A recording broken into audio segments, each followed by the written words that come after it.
서진 씨는 요리는 잘하세요? 사실 요리는 많이 못 해봤습니다. 어머니가 해주셔서 간단히만 해먹었어요. 어머, 그래요? 그럼 우리 도윤이는 결혼하면 밥도 제대로 못 먹겠네요. 세상에, 그래서 요즘은 레시피도 보고 연습하고 있어요. 연습해서 되는 문제면 요리사들이 왜 필요하겠어요? 기본이 안 된 거죠. 맞아요. 아무리 요즘 시대라지만 밥도 못 차려주는 며느리는 처음 보네요. 저희 집은 입에 까다로운 사람들도 많아서 그냥 시켜 먹는다고 해결될 일이 아니에요. 엄마, 요즘은 시켜 먹는 것도 맛있고 다양해요. 요리 잘못한다고 문제되진 않아요. 그래도 집밥이라는 게 있잖니? 넌 내 입만 몰라서 그런 말 하냐? 그래. 아무리 밖에서 일해도 남편 밥 한 끼는 정성으로 챙기는 거, 그게 기본이죠. 네, 노력하겠습니다. 서진 씨, 근데 정말 궁금해서 그러는데요. 밥은 할 줄 아세요? 네? 아, 네, 간단한 건 해요. 간단한 거요? 예를 들면요. 계란 후라이, 이런 거 말씀하시는 거예요? 아니요, 된장찌개나 김치볶음 같은 것도 해요. 아직 많이 배우는 중이에요. 배우는 중이요. 29살이면 이미 한참 맸어야 하는 거 아닌가요? 그러게요. 제가 요즘 젊은 분들 감각은 잘 모르겠지만, 그래도 밥은 기본이잖아요. 우리 도윤이 밥은 누가 해줄 건지 갑자기 걱정이 되네요. 엄마, 너무 그러지 마요. 저도 요즘은 배달 많이 시켜 먹어요. 서진이랑 같이 해 먹을 수도 있고요. 말은 쉽게 하지. 넌 맨날 집밥 먹어서 너도 계속 시켜 먹으면 짜증날 거다. 최대한 배우고 노력하겠습니다. 아이고, 노력만으로 다 되는 세상이었으면 얼마나 좋을까요? 그쵸? 도대체 저 부모님들은 왜 저렇게 말씀하시는 걸까요? 아들을 걱정해서 그러는 걸까요? 아니면 그냥 예비 며느리가 못마땅한 걸까요? 한편으로는 부모의 입장이 이해되기도 하지만 저런 말들을 정면으로 듣고 있는 서진 씨는 얼마나 힘들까요? 과연 이 만남 좋은 방향으로 이어질 수 있을까요? 구독과 좋아요는 영상을 만드는데 큰 힘이 됩니다. 안녕하세요. 평택에 사는 73세 김나진입니다. 저는 가정폭력을 피해 이혼 후 아이를 혼자 키워왔습니다. 이혼하고 짐을 싸들고 수원 뒷골목, 미용실 옆 월세방으로 들어오던 날이 아직도 생생합니다. 손에 들린 가방보다 마음이 더 무거웠고 그 무게가 발끝까지 내려앉았죠. 딸아이는 초등학교 5학년이었고 저는 가진 게 손끝 하나뿐이었어요. 낮은 미용실에서 머리 감기고 밤엔 타올 삶고 바닥 닦으며 하루하루를 버텼습니다. 손님이 없을 땐 딸 교과서를 펼쳐놓고 함께 받아쓰기 연습도 했어요. 그 집은 방 하나짜리 부엌이라 부르기도 민망한 싱크대가 딸린 공간이었죠. 겨울이면 수도가 얼어 물을 끓여서 세수했고 여름이면 선풍기 앞에 번갈아 얼굴을 들이밀며 웃곤 했습니다. 가난하다기보단 그냥 살아야 했다는 말이 더 맞을 거예요. 첫 출근하던 날 새벽 딸아이를 이불 속에 남겨두고 조용히 문을 닫았습니다. 한 손엔 도시락, 다른 손엔 가위와 빗이 담긴 가방을 들고 조용한 골목을 걸었죠. 세상이 낯설고 한기가 돌았지만 한 걸음 한 걸음 내디디며 다짐했습니다. 괜찮아, 잘 버티면 분명 좋은 날이 올 거야. 그날 이후로 단 하루도 쉬지 않았습니다. 웃는 날이 오리라는 희망 하나로 내 모든 날을 걸었죠.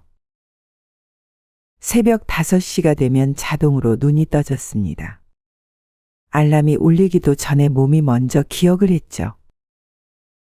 주방 불을 켜고 조용히 쌀을 씻고 반찬을 준비하는 그 시간만큼은 딸아이가 잘 자고 있다는 걸 느끼며 잠시 마음이 놓이곤 했습니다. 조금 남은 멸치볶음에 계란 한 알, 김치는 꼭 물기를 짜서 싸줬어요. 도시락이 새면 친구들 눈치 볼까봐 괜히 속상해질까 봐 작은 통 하나에도 마음을 꽉꽉 눌러 담았습니다. 그날도 똑같았죠. 찬물에 손을 담갔다 빼는 순간 손목에서 찌릿하고 전기가 돌았습니다.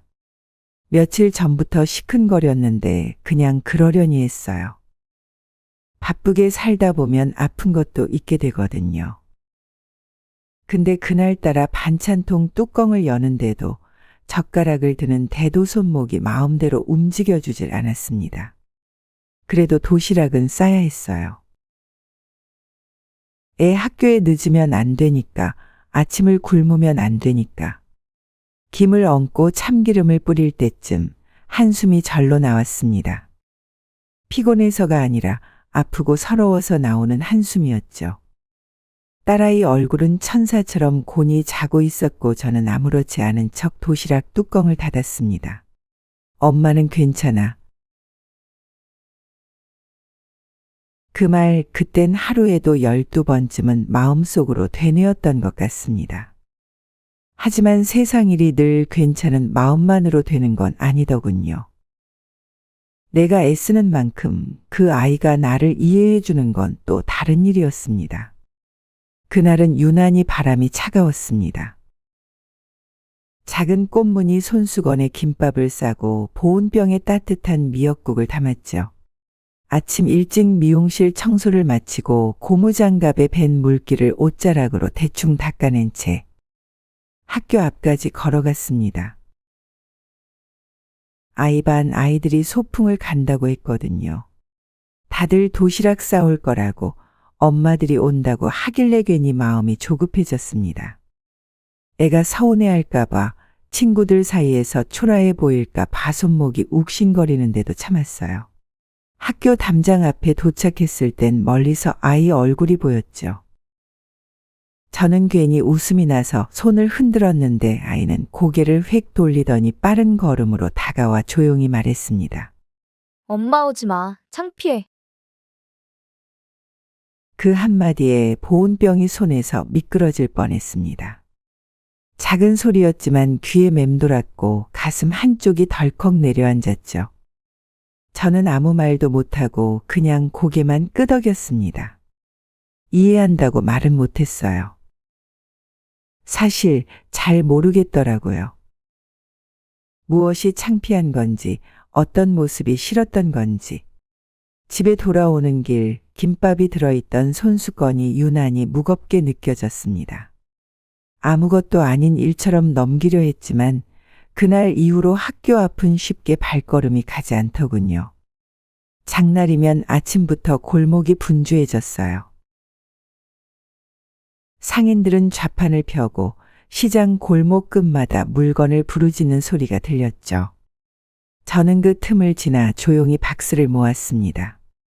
미용실 일이 없는 날엔 손수레 대신 마대자루를 끌고 나섰죠.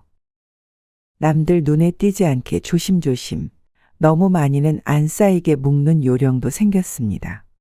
박스를 모으면 몇 푼이 생겼고 그걸로 밀린 통신비를 냈어요. 휴대폰이 끊기면 딸아이한테 오는 전화, 문자 하나 받지 못할까봐 마음이 급했죠. 그날은 바람이 불어 박스가 여기저기 흩어졌고 저는 몸을 숙여 모으다가 그 아이를 봤어요. 딸 서진이 친구였습니다. 반듯한 교복에 교재를 껴안고 골목 초입에서 나를 가만히 바라보고 있더군요. 눈이 마주쳤을 땐 시간이 멈춘 듯 했어요. 저는 얼른 시선을 피하고 자루를 묶었습니다. 안녕. 학교 가는 길이구나. 말을 꺼내면서도 얼굴이 화끈거렸어요. 그 아이가 뭐라 대꾸 했는지는 잘 기억나질 않아요. 등 뒤로 작게 멀어지는 발자국 소리만 한참 귓가를 맴돌았죠.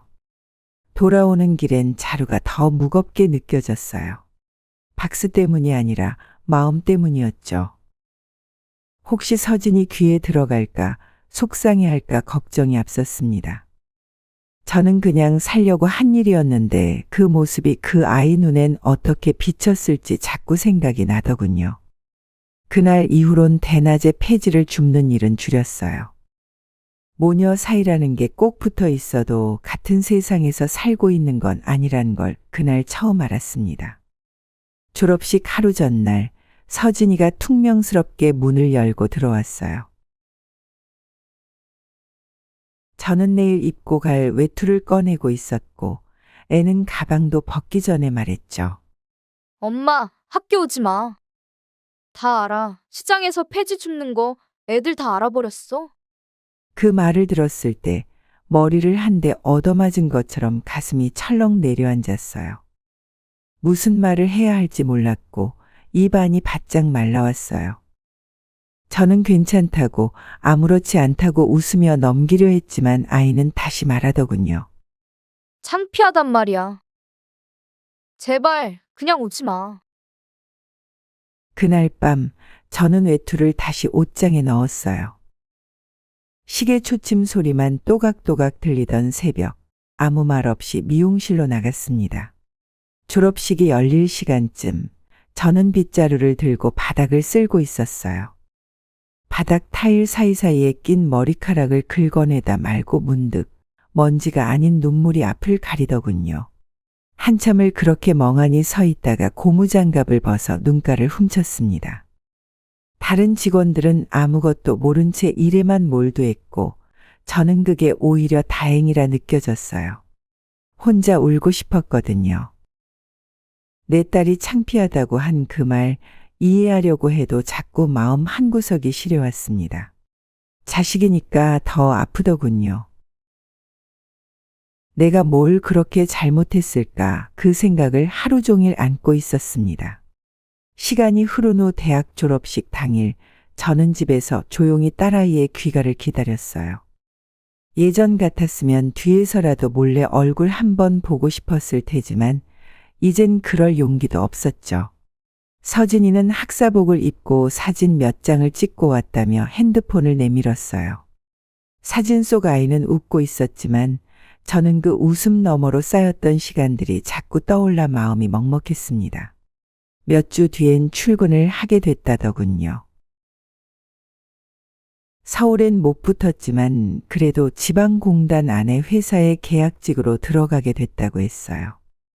저는 무조건 고개를 끄덕였어요.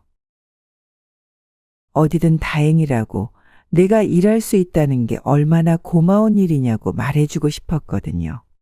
아이는 조심스레 첫 출근 날짜를 얘기했고 저는 냉장고에 남아있던 반찬들을 꺼내 이것저것 챙기기 시작했어요.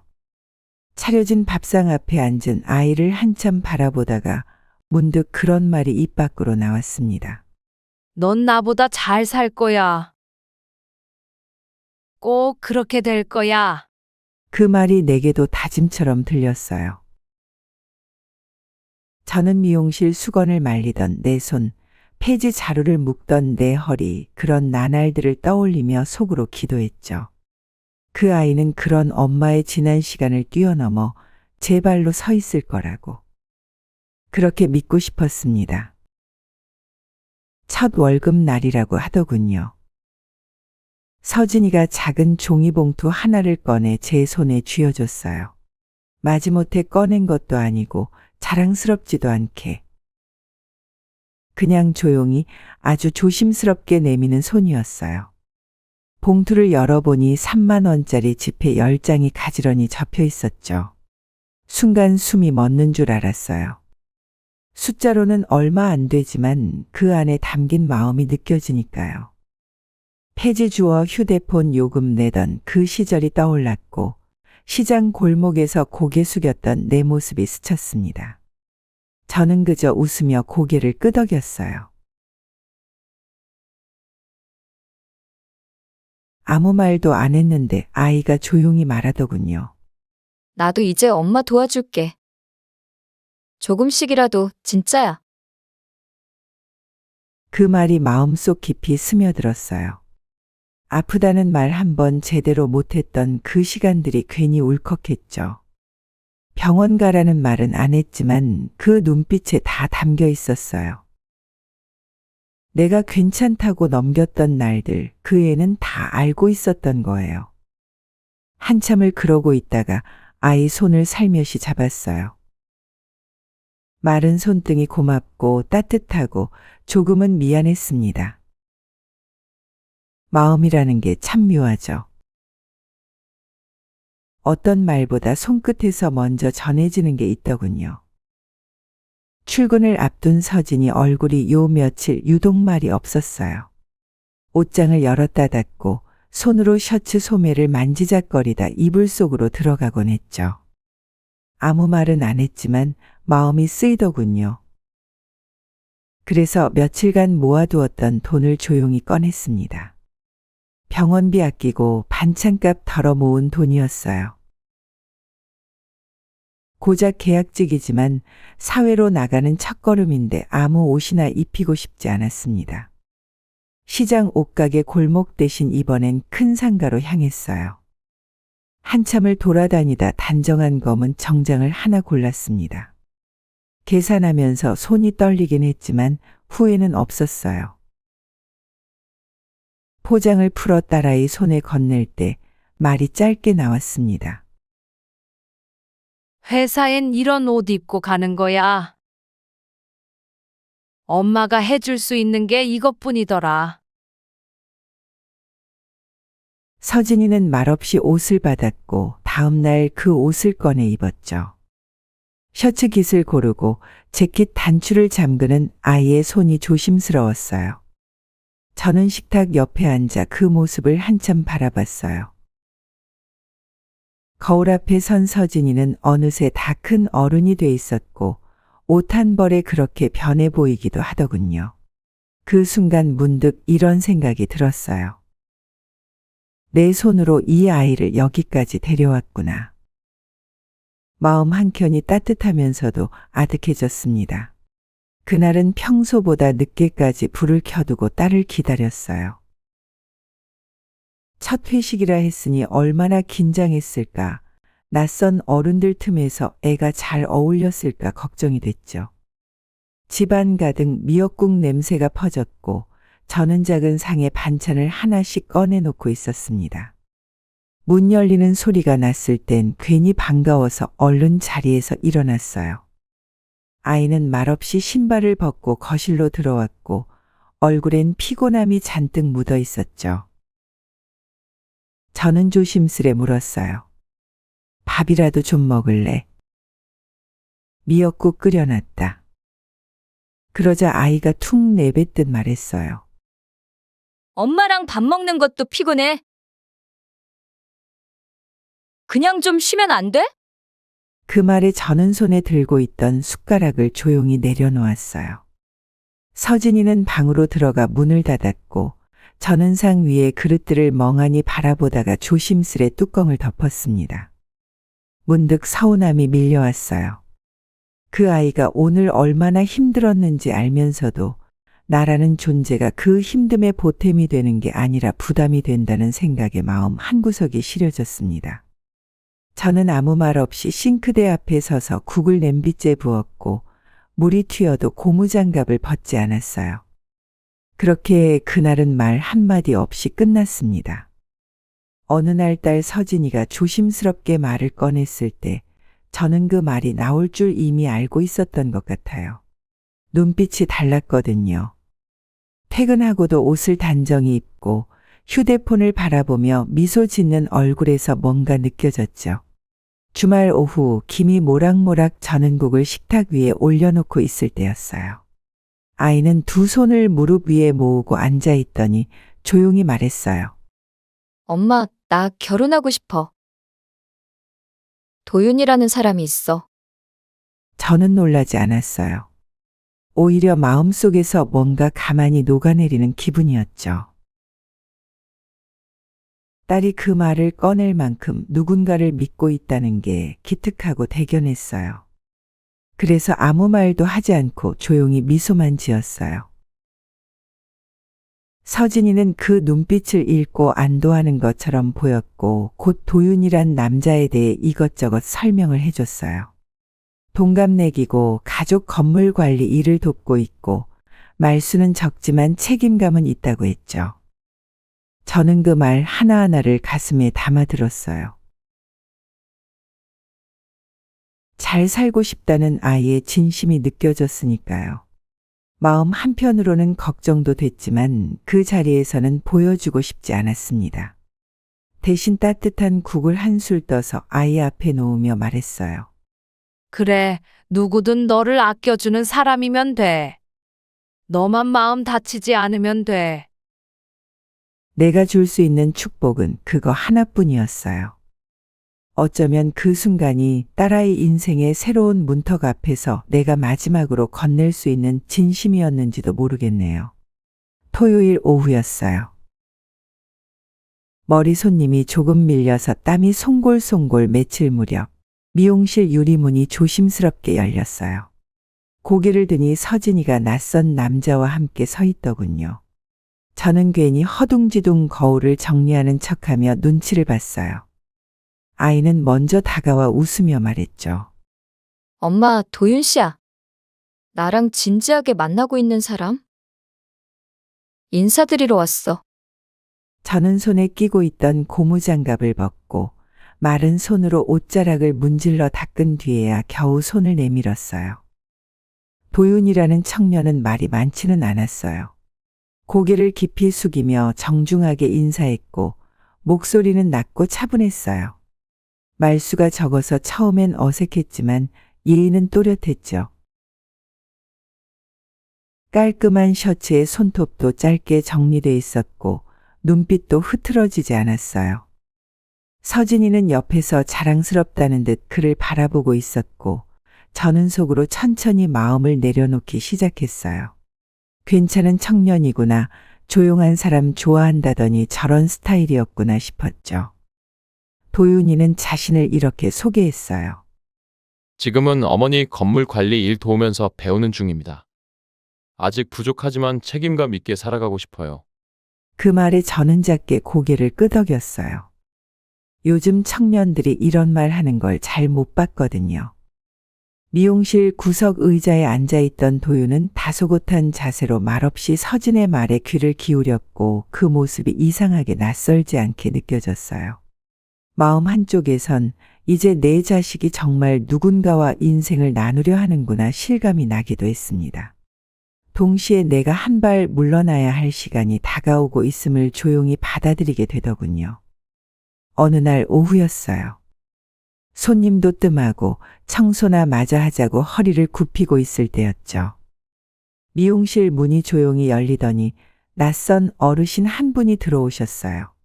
나이 지긋해 보였지만 옷차림이며 머릿결이며 참 단정하고 고급스러웠어요. 저는 얼른 수건을 정리하던 손을 멈추고 다가가 웃으며 물었죠. 머리하러 오셨어요? 염색도 가능하고 펌도 돼요. 그러자 그분은 짧게 웃으며 말씀하셨어요. 그냥 커트만 좀 하려고요. 너무 긴 것도 싫고 너무 짧은 것도 별로고요. 저는 수건을 어깨에 얹어드리고 조심스레 빗질을 시작했죠. 머리숱이 많지도 않고 잘 정돈된 분이라 손이 편했어요. 이런저런 날씨 이야기, 요즘 물가 얘기까지 가볍게 나누다 보니 분위기가 조금 풀렸어요. 그러다 그분이 문득 이런 말을 꺼내셨어요. 사실 제가 여기 찾아온 건 그냥 머리 때문만은 아니에요. 우리 아들 도윤이요. 서진이 엄마 되신다고 해서 궁금하더라고요. 그 순간 손에 들고 있던 가위가 멈칫했어요. 속으론 이분이 그 어머니셨구나 싶었지만 겉으론 웃음을 지으며 고개만 끄덕였어요. 말투는 부드러웠지만 그 속에 담긴 기색은 단정했어요. 궁금해서 찾아왔다는 말은 조심스러웠지만 내 삶을 곁에서 슬쩍 훑는 듯한 시선이 느껴졌죠. 어쩐지 마음 한쪽이 차갑게 식는 느낌이 들었어요. 커트가 반쯤 진행됐을 즈음 도윤 어머니는 거울 속 내 눈을 가만히 바라보며 말을 이어갔어요. 처음엔 별뜻 없는 질문처럼 들렸어요. 여기서 미용실 하신 지는 오래되셨어요? 저는 웃으며 고개를 끄덕였죠. 한 20년 가까이 됐어요. 라고 대답했더니 곧바로 다른 질문이 이어졌어요. 아, 그러시구나. 혼자 운영하시나 봐요. 언제부터 미용일 시작하셨어요? 말투는 공손했지만 질문이 끊이질 않으니 마음이 점점 불편해졌어요. 손끝으로 가위를 움직이며 최대한 담담하게 대답했죠. 어릴 적부터 손기술이 좋아서 시작했고 이 자리에서 오래 살았다고 말했어요. 그런데 그분은 또다시 물었어요. 아버지는 일찍 돌아가신 거고, 그럼 따님은 아버지 없이 자란 건가요? 그 순간엔 속이 살짝 뜨끈해졌어요. 더는 묻지 않았으면 좋겠다는 생각이 들었지만 그 마음을 꾹 눌렀어요. 저는 아무렇지 않은 얼굴로 웃으며 대답했죠. 네, 제가 혼자 키웠어요. 그래도 잘 컸어요. 입꼬리는 올렸지만 속은 마르듯 텁텁했습니다. 내가 살아온 시간들을 누군가 앉아서 조각조각 들춰보는 느낌이랄까 괜히 가슴속이 서늘했어요. 그렇지만 딸을 위해서라도 얼굴을 굳히지 말자고 다짐했어요. 손끝에 힘을 더주고 말없이 가위를 조금 더 빠르게 움직였습니다. 그날 도윤 어머니는 커트를 마치고 거울을 짧게 훑어보더니 고개를 끄덕였어요. 고맙다는 인사만 짧게 남기고 조용히 미용실을 나섰죠. 저는 괜히 문이 닫히는 소리를 멍하니 바라보다 가위만 만지작거렸어요. 마음 어딘가가 서늘했지만 애써 별일 아니라고 스스로를 다독였어요. 그날따라 미용실 정리도 더디기만 했고 청소기를 끌면서도 마음이 불편했어요. 그래도 아무 일 없었던 듯 집으로 돌아왔죠. 현관을 열자마자 서진이가 소파에 퍼질러 앉아 있었어요. 핸드폰을 들여다보던 아이는 내가 들어서는 소리에 고개를 들더니 조심스럽게 물었어요. 엄마, 오늘 예비 사돈한테 엄마 촌스럽게 안 보였지? 저는 잠깐 머뭇거리다가 가볍게 웃으며 고개를 끄덕였어요. 괜찮다고, 잘했다고, 아무 문제 없었다고요. 속으로는 서운한 마음이 일었지만 애써 감췄어요. 아이가 괜한 걱정하지 않게 하려고요. 서진이는 내 반응을 확인하자마자 금세 안도하는 얼굴이 되었고 다시 핸드폰을 만지작거리며 방으로 들어갔어요. 저는 소파에 앉아 한참 동안 멍하니 천장을 바라봤어요. 세상이 참 많이 변했구나 싶었어요. 예전엔 딸이 엄마 걱정하는 일은 드물었는데 이제는 엄마가 창피할까봐 걱정하는 세상이 되었나 싶었어요. 그래도 그 마음마저 고마워해야 하는 거겠죠. 저는 길게 숨을 내쉬고 다시 일어섰어요. 서진이가 방으로 들어간 뒤 한참이 지나도록 조용했어요. 저는 부엌 정리를 마치고 조심스레 아이 방 문틈을 들여다봤어요. 서진이는 책상 앞에 앉아 무언가를 진지하게 적고 있었어요. 연필을 쥔 손끝에 힘이 가득 들어간 걸 보니 장난으로 끄적이는 건 아닌 것 같았어요. 저는 문을 살짝 열고 다가갔어요. 아이가 놀랄까봐 조심스럽게 부드럽게 물었어요. 뭐 그렇게 열심히 쓰고 있어? 서진이는 연필을 내려놓고 수줍게 노트를 내밀었어요. 결혼 준비 리스트라는 제목 아래 작은 글씨로 빼곡히 적힌 목록이 보였어요. 혼수 품목, 가전제품, 예단, 신혼여행지까지 한 줄 한 줄 꼼꼼하게 써내려간 흔적이었어요. 저는 순간 가슴이 답답해지는 걸 느꼈어요. 아직 상견례도 안 했는데 벌써 이런 걸 준비하고 있다니 한편으로는 대견하면서도 한편으로는 마음이 복잡했어요. 서진은 나를 바라보며 조심스레 물었어요. 엄마, 이거 나 해줄 수 있어? 그 말이 나를 단번에 숨 막히게 만들었어요. 정성껏 적은 종이 한 장 앞에서 저는 선뜻 대답을 할 수가 없었어요. 병원비 아끼고 하루하루 쪼개어 살아가는 삶 속에서 저 많은 것들을 어떻게 마련할까 막막했거든요. 그래도 아이 눈빛엔 기대가 가득했어요. 저는 애써 웃으며 아이의 머리를 쓰다듬었어요. 가슴 깊은 곳에서는 작은 한숨이 일었지만 겉으로는 아무렇지 않은 척했어요. 내 딸이니까 믿고 싶었고 해주고 싶었어요. 서진이는 결혼 준비 목록을 정성스럽게 적던 손을 멈추고 잠시 말없이 앉아 있었어요. 저는 아무 말 없이 아이 곁에 앉았어요. 아이는 노트를 내려다보다가 조심스럽게 입을 열었어요. 엄마, 나 이번 결혼 실패하면 진짜 다시는 못 일어날 것 같아. 그 말에 가슴 한복판이 뻐근하게 아파왔어요. 어린 줄만 알았던 아이가 저런 말을 할 만큼 마음을 다하고 있었구나 싶었어요. 저는 잠시 망설이다가 가볍게 웃으며 물었어요.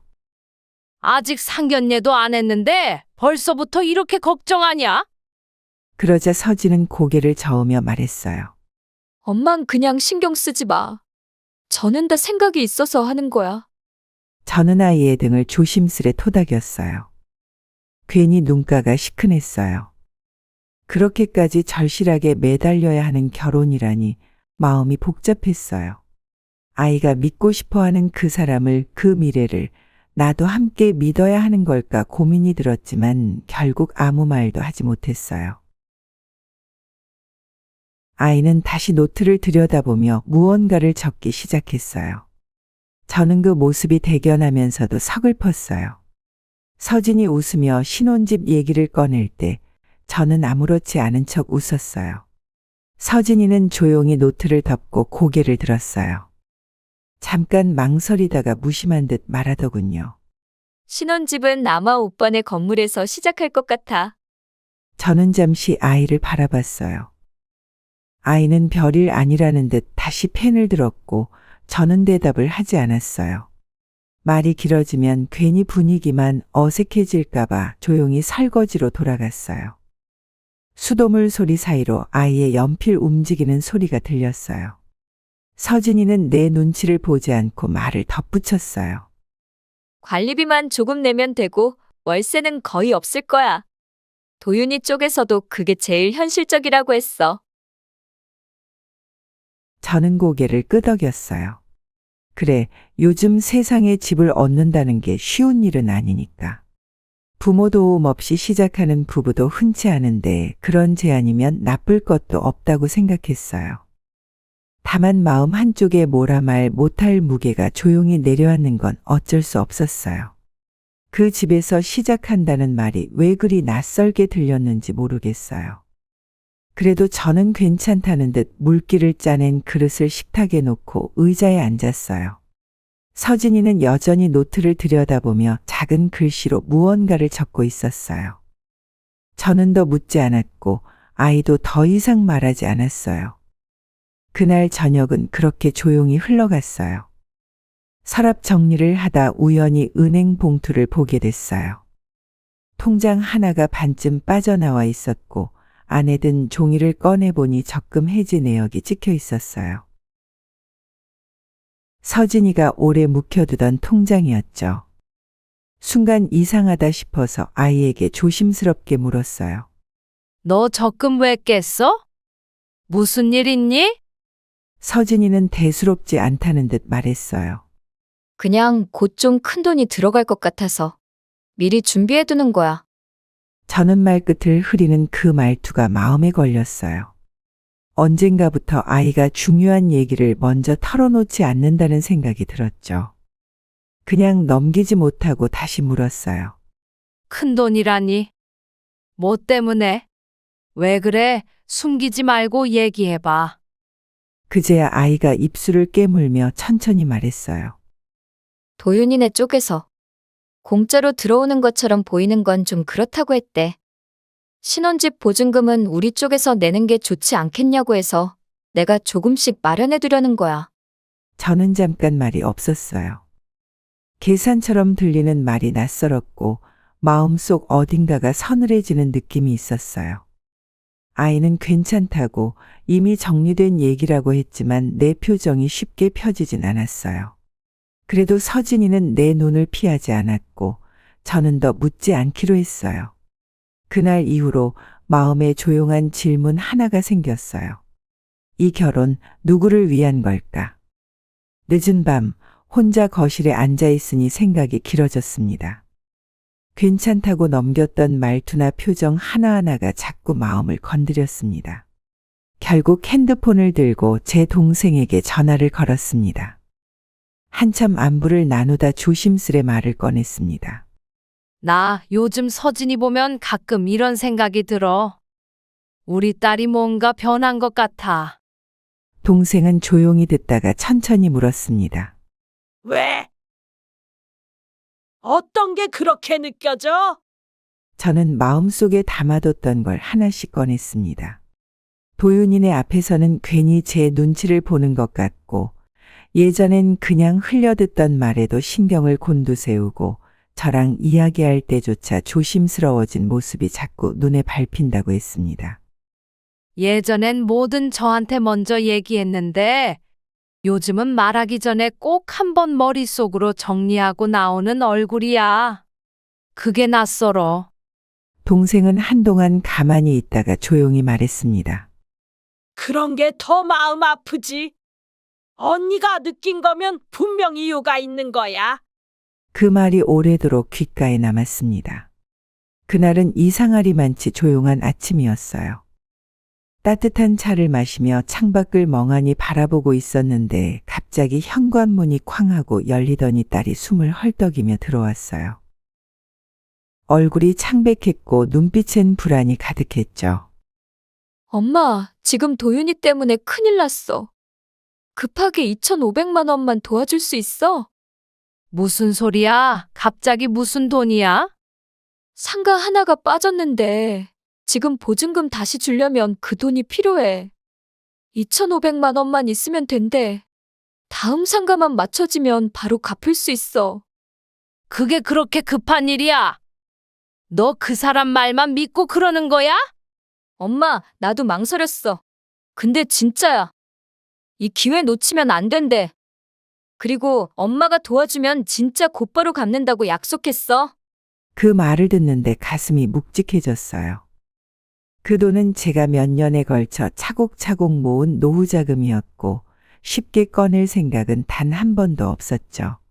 하지만 딸의 눈동자는 흔들리지 않았고 너무 간절했어요. 저는 결국 장롱 깊숙한 서랍에서 통장을 꺼내 들었죠. 진짜로 바로 갚을 수 있는 거 맞지? 응, 엄마. 믿어줘. 내가 책임질게. 그렇게 2,500만 원을 건넨 뒤에도 마음 한구석은 무겁게 가라앉았어요.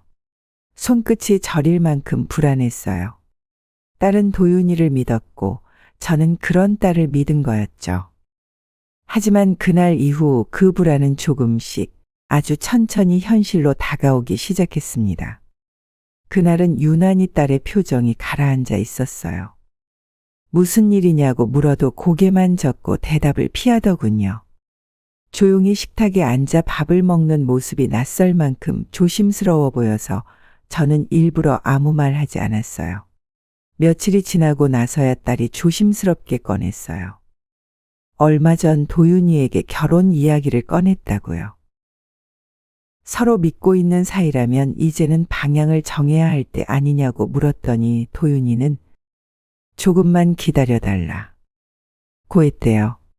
이유는 부모님 반대가 아직 너무 심하다는 거였대요. 처음 그 말을 듣고 저는 고개를 끄덕였어요. 사람 사이에 사정이야 있을 수 있으니 당장은 이해해야지 생각했죠. 그런데 마음 한쪽이 서늘해졌어요. 그도 제게 돈이 급하다며 2,500만 원을 부탁했던 사람이에요. 그땐 상가 계약 때문에 꼭 필요하다고 다음 임대만 맞춰지면 바로 갚겠다고 딸을 통해 말해왔죠. 딸도 그런 글을 믿고 저에게 간절히 부탁했어요. 하지만 지금 와서 결혼 이야기를 회피하며 부모님 반대 라는 말을 꺼냈다는 건 책임을 밀어내는 핑계처럼 들렸어요. 살아오며 그런 말 뒤에 숨은 속마음을 너무 많이 봐왔거든요. 딸은 애써 괜찮은 척했지만 저는 알 수 있었어요. 마음 깊숙한 곳에서 흔들리고 있다는 걸요. 저는 그날 밤 괜히 속이 쓰려서 평소 안 먹던 소화제를 꺼내 먹었어요. 그날은 유난히 바람이 잔잔하게 불던 날이었어요. 거실 창을 열어두었더니 커튼이 슬쩍슬쩍 흔들리며 마음까지 차분하게 만들더군요. 그런 오후 딸이 조용히 제 옆에 앉았어요. 말없이 앉아 한참을 있다가 아주 낮은 목소리로 말을 꺼냈죠.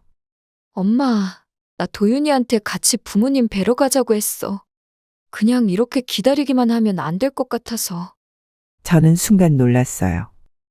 그간 결혼 이야기는 늘 조심스러웠고 도윤이 쪽 부모님이 반대한다는 말 이후로는 더더욱 쉽게 입 밖에 꺼내지 못하던 아이였거든요. 며칠 뒤 도윤이가 겨우 입을 열었다고 했어요. 머뭇거리더니 결국엔 알겠다고 하더라. 같이 만나자고. 딸은 그 말을 전할 때 눈빛이 조금 흔들렸어요. 안도인지 걱정인지 알 수 없는 미묘한 감정이 섞여 있었죠. 저는 조용히 고개만 끄덕였어요. 그렇게라도 풀릴 수 있다면 잘 되길 바랐으니까요. 만남은 조용한 한식당에서 이루어졌대요. 딸은 작은 선물 하나를 준비하고 단정하게 입고 나갔다고 했어요. 제법 떨리는 마음으로 갔을 텐데 처음부터 분위기가 좋지는 않았다고 하더군요.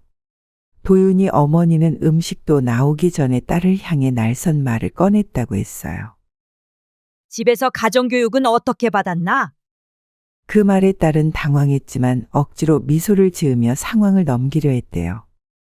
그런데 도윤 아버지도 곧바로 말을 보탰다고 하더군요.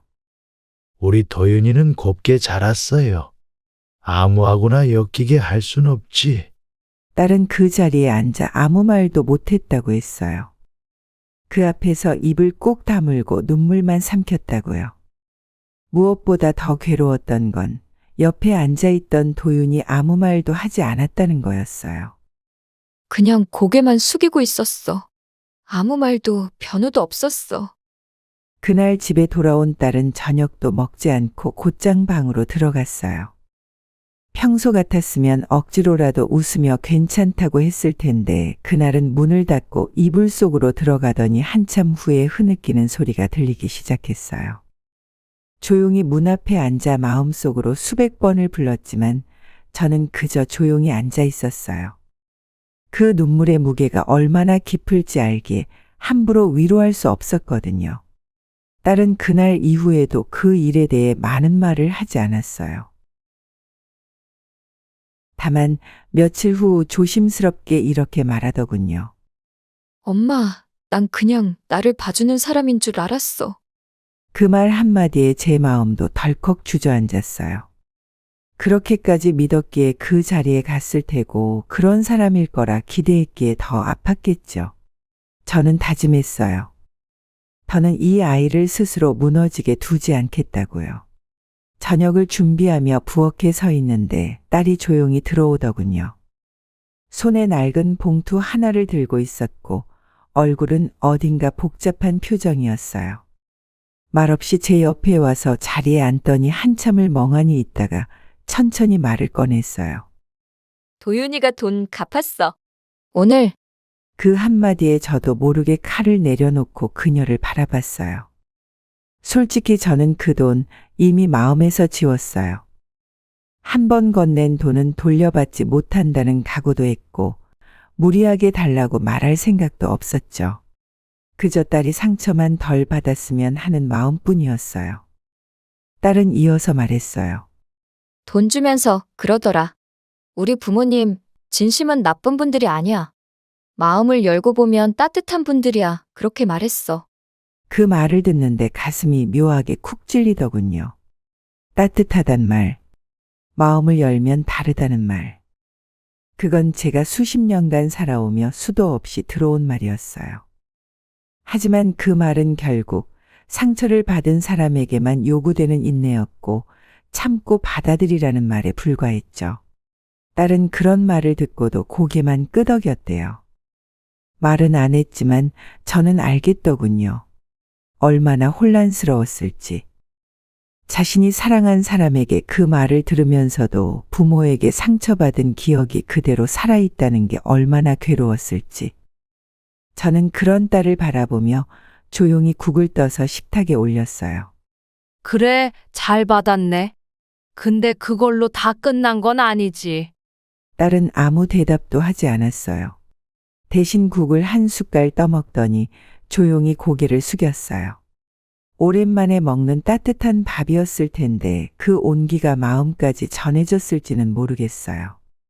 시간이 오랜 시간 흐른 후 그날은 봄바람이 살랑이는 따뜻한 오후였어요. 마당 화분에 새순이 올라오기 시작했고 창문을 열어두니 바람이 부드럽게 커튼을 흔들었죠. 딸은 간만에 밝은 얼굴로 들어왔어요. 나른한 오후 저는 그런 딸의 얼굴을 보며 다행이다 싶었죠.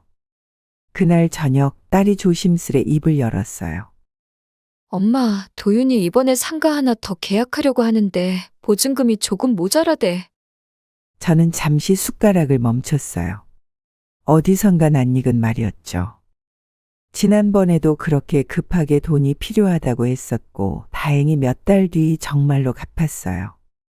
딸도 그 일을 기억하고 있었는지 망설임 없이 말했어요. 이번에도 잘 될 거야. 지난번처럼만 되면 돼. 엄마, 내가 도와줄게.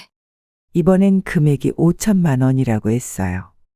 저로선 숨이 턱 막히는 금액이었지만 딸은 아무렇지 않게 말했어요. 도윤이가 신용이 확실하다고 지난번에도 책임감 있게 갚았으니까 괜찮다고. 그 말을 듣는 순간 마음속 어딘가에서 찬 기운이 스르르 번졌어요. 분명 갚긴 했죠. 하지만 그동안 딸은 웃음을 잃었고 그 부모들과의 만남 이후로 밤마다 조용히 눈물을 흘렸어요. 돈을 돌려받는 게 전부가 아니란 걸 저는 누구보다 잘 알고 있었어요. 하지만 딸은 다시 그 길로 들어서려 하고 있었어요. 엄마, 5천이면 좀 크긴 하지만 도윤이도 이번엔 정말 잘 준비했대. 다음 계약만 넘어가면 무조건 된다더라. 저는 아무 말 없이 고개만 끄덕였어요. 그 말이 얼마나 위험한지, 얼마나 반복되는 패턴인지 알면서도 말리지 못했어요. 딸이 또다시 상처받을까봐 혹은 제가 딸을 믿지 않는다는 오해를 살까봐 참 어리석게도 조용히 넘겼죠. 그날 밤 저는 오래도록 눈을 감지 못했어요. 예전보다 큰 금액이었고 예전보다 더 빠르게 결정된 일이었어요. 그리고 문득 아주 오래전 들었던 말이 떠올랐어요. 사람은 한 번 속는 건 실수지만 2번 속으면 선택이라는 말. 이번 선택의 끝이 어디로 향할지 저는 서서히 예감하기 시작했습니다. 그리고 그 예감은 곧 딸의 삶을 뒤흔드는 진실과 마주하게 만들었습니다. 그날은 흐린 날이었어요. 평소보다 전화벨 소리가 유난히 크게 들렸죠. 딸이 전화를 받자마자 얼굴빛이 순식간에 하얘졌어요. 말없이 몇 마디를 듣더니 갑자기 자리에서 벌떡 일어나 손에 들고 있던 컵을 떨어뜨릴 뻔했어요. 엄마, 도윤이 부모님이 교통사고 났대. 지금 병원인데 수술비가 당장 1,000만 원이 필요하대. 저는 말을 잃었어요.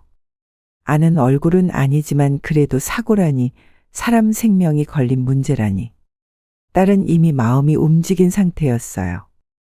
돈을 빌려줄까 말까라는 고민이 아니라 얼마나 빨리 보낼 수 있을까를 생각하고 있었죠. 딸은 서둘러 핸드폰을 들여다보며 계좌이체를 준비했어요. 눈동자는 흔들렸지만 손끝은 망설이지 않았어요. 도윤에 대한 믿음 그리고 생명 앞에선 재산보다 사람이 먼저라는 딸의 성격이 그대로 드러난 순간이었죠. 저는 그 모습을 보며 한편으론 안타깝고 한편으론 불안했어요. 사람이 급하다고 해서 무작정 손을 내미는 건 이해할 수 있지만 이 모든 상황이 너무 익숙하게 반복되고 있다는 사실이 머릿속을 어지럽혔어요. 지난번에도 잘 갚았잖아. 엄마, 이번엔 정말 급한 일이야. 지금 수술실 앞이라는데 어떻게 안 도와? 저는 말없이 고개만 끄덕였어요. 아니, 어쩌면 속으로는 조용히 한숨을 내쉬었는지도 모르겠어요. 이번에도 딸은 마음을 앞세웠고 저는 그 마음이 또 다치지 않기만을 바랄 뿐이었어요. 돈은 그렇게 빠르게 송금되었고 딸은 안도의 한숨을 쉬었어요. 며칠이 지났어요. 딸은 여전히 불안한 표정이었고 하루에도 몇 번씩 휴대폰을 들여다보며 도윤에게 연락이 왔는지 확인했죠. 처음엔 연락이 오겠지, 바쁘겠지 하며 애써 마음을 다잡는 듯 했어요. 하지만 시간이 지나도 아무런 소식이 없자 딸은 결국 직접 전화를 걸었어요. 스피커폰으로 연결된 전화기 너머로 도윤의 목소리가 들렸습니다. 잘 회복 중이야. 부모님, 많이 나아지셨어. 정말 고마워. 그래? 다행이다. 수술 잘 됐구나. 응. 퇴원하면 바로 돈은 정리할게. 지금은 정신이 좀 없어서 금방 다시 연락할게. 그리고는 뚝 전화가 끊겼어요. 참 간단했죠. 고맙다는 말 몇 마디와 돈 얘기, 그리고 금방 연락하겠다는 약속. 하지만 그 짧은 통화에 따른 뭔가 마음이 무너지는 표정이었어요. 도윤의 말투가 낯설었다고 했어요. 예전처럼 다정하지도 않았고 상황을 설명하려는 진심도 느껴지지 않았다고요. 딸은 조용히 휴대폰을 내려놓고 한참을 말이 없었어요. 그동안 몇 번을 믿고 도왔지만 마음 한구석에서 처음으로 혹시라는 생각이 스친 듯했어요. 저는 그 옆에 앉아 조용히 딸의 손등을 토닥였어요. 괜찮다는 말 대신 그냥 말없이. 사람이 누군가를 믿는다는 건 참 쉬운 일 같으면서도 어려운 일이에요. 한번 무너진 믿음을 다시 세우는 데는 오랜 시간이 걸리지만 사랑이라는 감정은 그 불안조차 덮어버리곤 하죠. 딸이 그런 상태였어요. 불안하면서도 믿고 싶고 의심하면서도 자신을 책망하는 그 어정쩡한 마음 사이에서 흔들리고 있었죠. 아침 햇살은 맑았지만 딸의 얼굴은 더없이 흐렸어요. 도윤과 마지막 통화 이후 며칠이 지났지만 아무 연락도 없었거든요. 퇴원하면 돈을 갚겠다는 말, 금방 다시 연락하겠다는 말도 결국 빈말이었다는 생각이 점점 딸의 표정을 어둡게 만들었죠. 딸은 처음엔 아무 말도 하지 않았어요. 그저 핸드폰을 들고 혼잣말처럼 중얼거리기만 했어요. 설마 진짜 사고 난 거 맞겠지? 그 순간 저도 가슴이 철렁했어요. 혹시 정말 혹시나 그 모든 게 거짓이라면 딸은 그날 오후 결국 직접 병원으로 향했어요. 도윤이 말했던 병원, 부모님이 입원했다던 그곳으로요. 저는 조용히 그녀를 배웅하면서도 가는 내내 불길한 예감이 가시질 않았어요. 몇 시간이 흐른 뒤 딸이 집에 돌아왔을 때 얼굴은 잿빛이었어요. 무거운 침묵이 집안을 덮었고 딸은 현관문을 닫고 그대로 식탁에 앉았어요. 떨리는 손으로 컵을 들고 물을 한 모금 마시더니 조용히 말했어요. 없대. 그런 이름으로 입원한 기록 없었어. 접수도 없고 수술도 없대. 순간 세상이 멈춘 것 같았어요. 딸의 목소리는 무척 조용했지만 그 안에 실려있는 충격과 배신감은 고스란히 전해졌어요. 믿고 도왔던 마음, 급하다고 해서 망설임 없이 보낸 돈, 걱정으로 밤잠 설치며 기다렸던 시간, 그 모든 게 송두리째 무너지는 순간이었죠. 그날 저녁 딸이 이상하게 조용했어요. 밥도 제대로 못 먹고 말수도 줄었죠. 저는 모른 척하며 부엌에 앉아 국을 저었어요. 딸이 무언가를 꺼낼 준비를 하고 있다는 걸 오래 함께 살아온 저는 느낄 수 있었거든요. 잠시 후 딸이 제 옆에 앉아 무겁게 입을 열었어요. 엄마, 나 사실 도윤이 소개받은 사람 아니야. 순간 국 저으며 움직이던 손이 멈췄어요. 시선은 여전히 냄비를 향하고 있었지만 머릿속은 번쩍였죠. 딸은 천천히 하지만 또박또박 말을 이었어요. 그냥 채팅 앱에서 알게 됐어. 말 붙이길래 심심해서 대답했는데 그때는 그냥 대화만 했거든. 근데 계속 연락 오고 따뜻하게 대해주고 그래서. 저는 아무 말도 하지 않았어요. 이미 모든 걸 겪은 뒤였고 되돌릴 수도 없는 시간이니까요.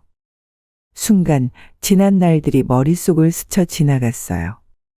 돈을 빌려주고 상가 얘기 듣고 부모님 교통사고에 놀라 허겁지겁 송금하던 딸의 모습이요. 그 모든 순간마다 딸은 진심이었겠죠. 사랑이라 믿고 사람이라 믿고 그 마음 하나로 모든 걸 건 아이였을 거예요. 하지만 상대는 아니었죠. 딸은 침묵 끝에 말했어요. 엄마, 나 너무 바보같지? 저는 대답 대신 그녀의 손을 조용히 감쌌어요. 말보다 따뜻한 건 손끝의 온기라는 걸 이제야 조금 알겠더군요. 저는 알았어요. 그날 이후 이 아이는 단순히 사기를 당한 피해자가 아니라 사랑을 믿고 싶었던 순진한 마음까지 부서진 사람이라는 걸. 그리고 바로 그 순간 저는 결심했어요. 이대로 끝내지 않겠다고. 이제 진짜 복수가 시작돼야 한다고요. 딸의 고백을 듣고 난 후 머릿속이 멍했어요.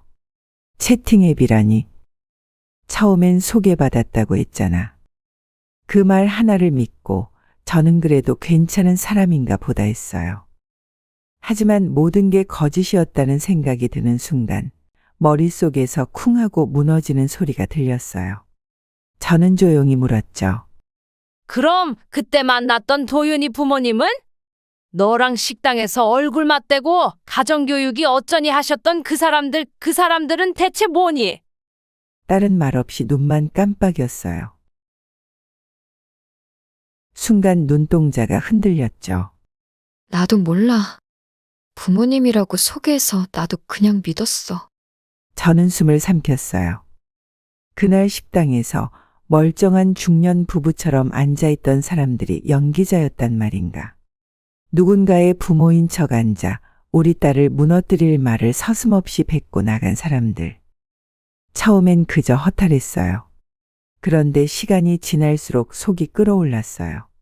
입안이 마르고 가슴이 쿵쾅거리기 시작했어요. 어떻게 이럴 수 있지? 어떻게 내 딸이 이렇게 멍청하게 속아 넘어갈 수 있지? 저는 부엌 한켠에 서 있다가 결국 딸을 향해 돌아섰어요. 숨이 거칠어졌고 참아왔던 말이 터져나왔죠. 너 도대체 얼마나 바보처럼 굴어야 정신 차릴 거니?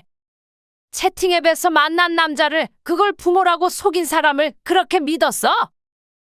딸은 놀란 눈으로 나를 봤어요. 마치 예상 못했다는 듯이. 하지만 저는 멈출 수 없었어요. 가짜 부모, 가짜 사고, 가짜 계약. 대체 어느 순간 의심 한 번 안 했어? 내가 다 참았던 거 알아. 너 그 사람 말 한마디에 내 노후 자금까지 갖다 줬다고? 딸의 눈에 눈물이 고였지만 저는 그 눈물도 하나더군요. 올 일은 내가 더 많은데 왜 너는 늘 믿고 또 믿다가 무너지는 거니? 엄마, 나도 알아. 나도 나 자신이 너무 한심해. 그 말을 듣는 순간 목소리가 툭 하고 끊겼어요. 고개를 푹 숙인 딸의 어깨가 가늘게 떨리고 있었어요. 그래요. 이 아이도 알고 있었겠죠. 자기가 얼마나 허술하게 당했는지. 믿고 싶었던 만큼 더 크게 부서졌다는 걸 누구보다 본인이 더 절감하고 있을 거예요. 저는 천천히 숨을 들이마시고 조용히 입을 닫았어요. 감정이 한 바퀴 돌아 다시 식었고 그 대신 서늘한 결심이 머릿속에 맺혔어요. 그날은 딸이 처음으로 직접 뭔가를 해보겠다고 나선 날이었어요. 아무리 생각해도 억울하다고 도윤을 절대 그냥 두면 안 된다고. 딸은 조심스럽게 채팅 앱에 로그인하고 고객센터에 문의를 넣었어요. 그 사람의 닉네임, 대화 시간, 심지어 통장 입금 내역까지 정리해서 한참을 입력했죠. 그리고 몇 시간 뒤 돌아온 답장은 단 한 줄이었어요. 이용자의 개인정보는 원칙상 제공해드릴 수 없습니다. 딸은 조용히 그 글을 읽더니 다시 메일을 썼어요. 한 글자, 한 글자. 손이 떨리는 걸 꾹 참고 다시 적었어요.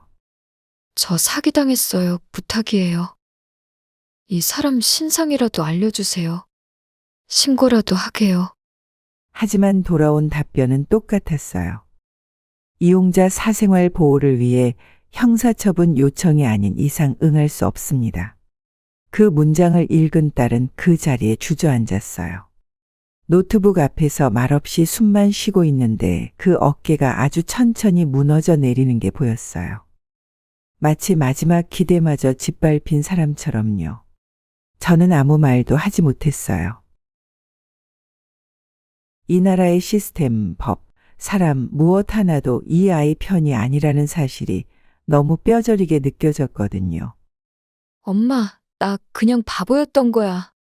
경찰에 신고도 못하고 누구도 안 믿어줘. 저는 그때 처음으로 이 상황이 단순한 개인 사기를 넘는 일이라는 걸 실감했어요. 며칠째 다른 말이 없었어요. 밥도 제대로 안 먹고 핸드폰만 만지작거리며 하루를 보내고 있었죠. 저는 일부러 아무 말도 하지 않았어요. 아이가 스스로 생각할 시간이 필요하다고 느꼈거든요. 그러던 어느 저녁 딸이 조용히 제 옆에 와 앉았어요. 긴 침묵 끝에 입을 열었는데 목소리가 조금 떨리고 있었어요. 엄마, 나 아직도 이거 누구한테 말 못하겠어.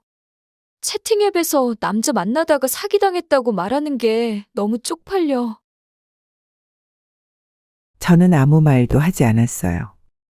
딸의 그 말 안에 얼마나 많은 감정이 뒤엉켜 있는지 너무 잘 알 것 같았거든요. 세상이 피해자에게 먼저 손가락질하잖아요. 그런 앱을 왜 해?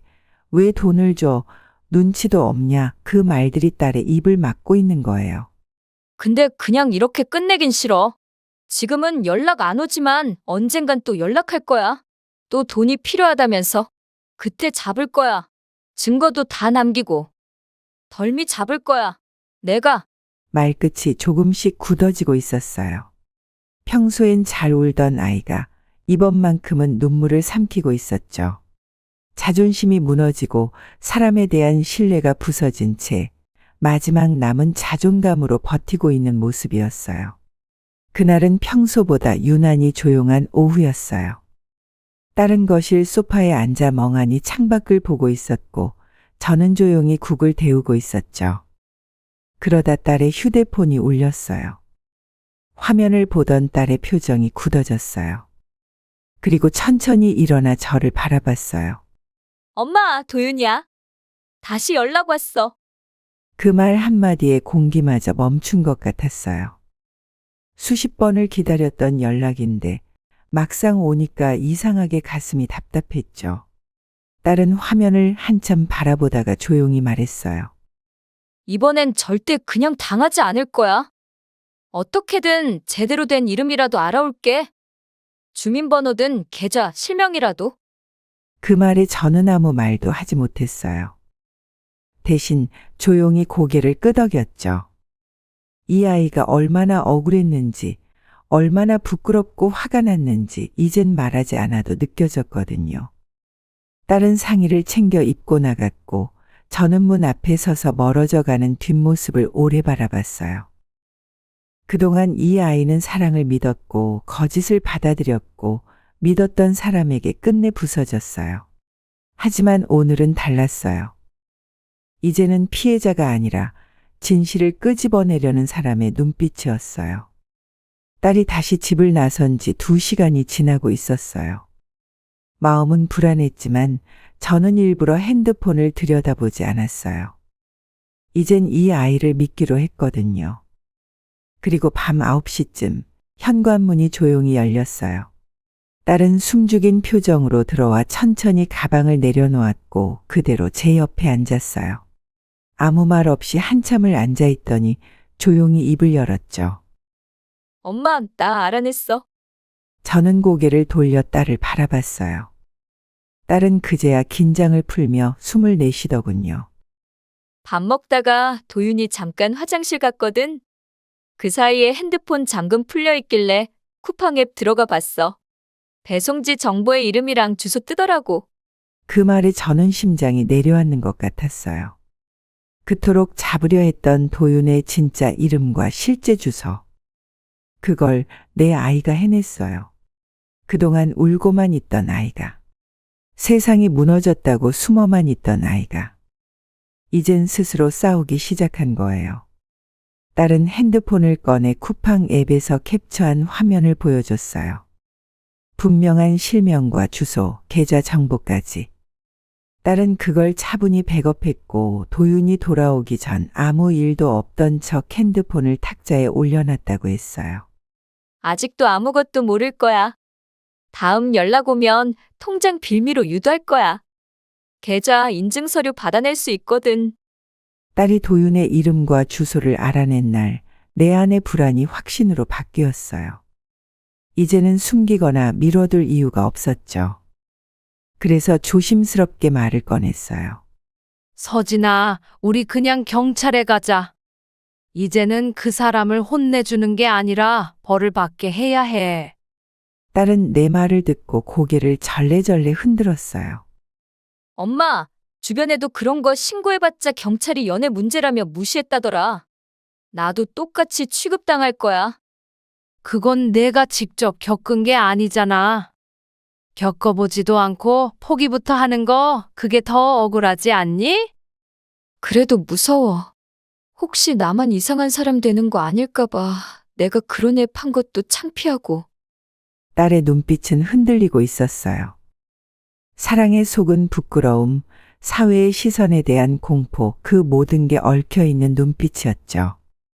저는 조용히 손을 잡아주며 말했어요. 내가 잘못한 거 없어. 잘못한 사람은 따로 있어. 우리가 용기 내지 않으면 또 다른 누군가도 피해보게 될 거야. 이건 너 하나만의 일이 아니야. 딸은 긴 침묵 끝에 작게 고개를 끄덕였어요. 엄마 말대로 할게. 진짜 끝내야겠어. 이번엔 도망 안 갈래. 그 말에 저는 마음이 무너지는 동시에 묵직한 안도감을 느꼈어요. 경찰서 안은 생각보다 조용했어요. 형사는 딸에게 이것저것 묻고 있었고 딸은 처음엔 작게 떨리는 목소리로 대답했지만 점점 침착해졌어요. 저는 옆에서 그 모습을 지켜보며 마음속으로 계속 중얼거렸어요. 잘하고 있다. 이제는 끝이 보일 거야. 한참을 조사하던 형사가 잠깐 자리를 비우고 돌아와 무언가 인쇄된 서류를 들고 조용히 말했어요. 혹시 이도윤이라는 사람 본명 맞다고 들으셨나요? 네, 직접 알려줬어요. 쿠팡 주소에도 그 이름이었고요. 본명 맞습니다. 그런데 안타깝게도 피해자가 한 명 더 있네요. 그것도 최근에. 딸은 그 말을 듣고 멍하니 형사를 바라봤어요. 한 명이 아니래요. 형사는 조용히 더 말했어요. 현재까지 파악된 피해자는 최소 3명입니다. 님 포함해서요. 동일한 수법이에요. 웹채팅 앱에서 접근, 짧은 연애 후 급한 상가 계약이나 부모 병원비 명목으로 돈 요구, 그리고 사라집니다. 그럼 그 부모라는 사람들, 그 사람들도 가짜예요. 형사는 고개를 끄덕였어요. 그 부모님은 대행업체에서 돈 주고 고용한 연기자들이었습니다. 심지어 도윤 본인은 도박 중독 이력이 있는 사람이고 채무가 많아 생활비를 웹채팅으로 해결하던 중이었어요.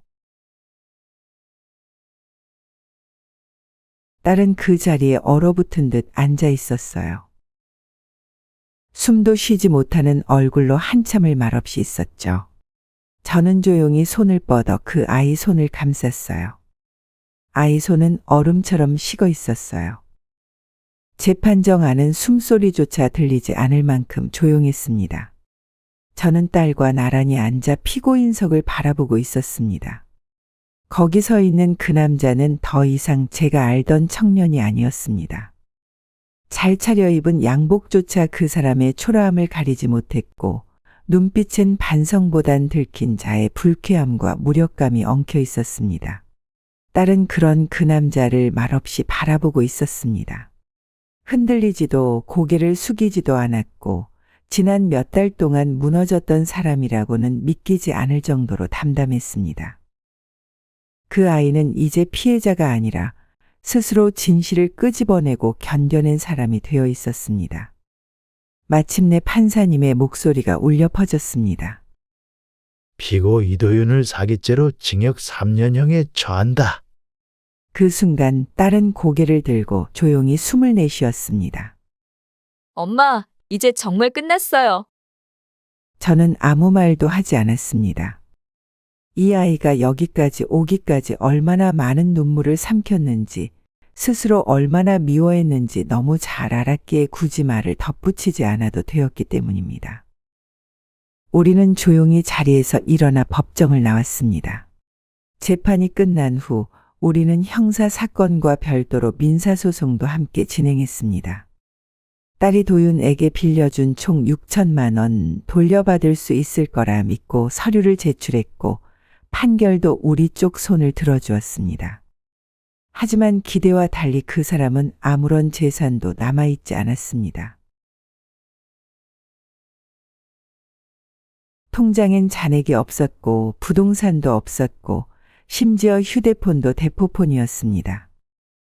받은 돈은 이미 도박과 생활비로 다 탕진한 뒤였습니다. 형사처벌은 받았지만 돈은 끝내 돌려받을 수 없다는 사실 앞에 딸은 조용히 웃으며 말했습니다. 그래도 속았다는 사실을 끝까지 모른 채 사는 것보단 훨씬 나아요. 그 말이 왜 그리 아프게 들렸는지 모르겠습니다. 돈보다 더 큰 상처는 누군가를 믿었던 그 마음 자체가 짓밟혔다는 사실이었으니까요. 그 일로부터 몇 년의 시간이 흘렀습니다. 딸은 다시는 그런 사람 만나지 않겠다며 사람과의 거리를 두고 지냈고 저 역시 딸이 혼자라는 사실에 마음을 졸이면서도 차마 무슨 말을 하지 못한 채 조용히 곁에 있어주기만 했습니다. 그러던 어느 날 딸이 갑자기 집에 남자친구를 데려오겠다며 연락을 해왔고 저는 반가움보다 불안이 먼저 밀려왔습니다. 낯선 얼굴을 마주하는 순간 제 심장은 괜히 조용히 떨렸고 저는 조심스럽게 물었습니다. 어디서 만난 사람이냐고. 그러자 딸은 싱긋 웃으며 이렇게 말했습니다. 웹 채팅에서 만났어요. 농담이에요. 엄마! 그 말에 저는 순간 손에 들고 있던 찻잔을 놓칠 뻔했습니다. 웃으려 했지만 입꼬리가 올라가지 않았고 그 말이 정말 농담이었는지 아니면 진심을 숨긴 장난이었는지 알 수 없어 가슴이 서늘해졌습니다. 그날 밤 딸이 방으로 들어간 뒤에도 저는 혼자 부엌에 앉아 오래도록 생각에 잠겼습니다. 시간이 흐른다고 모든 것이 사라지는 건 아니라는 걸, 믿음이 무너졌던 자리에 다시 새로운 믿음을 세우기란 얼마나 어려운 일인지 저는 그제야 또 한 번 실감했습니다. 그리고 저는 조용히 마음속으로 중얼거렸습니다. 이번엔 제발 진짜이길. 그날 이후 저는 웃는 딸의 얼굴을 보며 마음 한구석이 계속 무거웠습니다. 아물었다고 믿었던 상처는 때론 작은 말 한마디에도 다시 벌어지곤 하니까요. 농담이었다며 웃어넘긴 딸의 그 한마디에 저는 오래도록 웃을 수 없었습니다. 사람을 믿는다는 것, 다시 누군가를 사랑한다는 건 어쩌면 살아가는 내내 가장 용기 있는 일일지도 모릅니다. 그래서 저는 오늘도 조용히 바라고 있습니다. 이번만큼은 진짜였으면 좋겠다고요. 그리고 이 이야기를 듣고 계신 누군가도 혹시 같은 상처로 힘겨운 시간을 지나고 있다면 전하고 싶습니다. 속았던 나를 부끄러워하지 마세요. 그날을 버티고 살아낸 당신은 이미 이겨낸 사람입니다.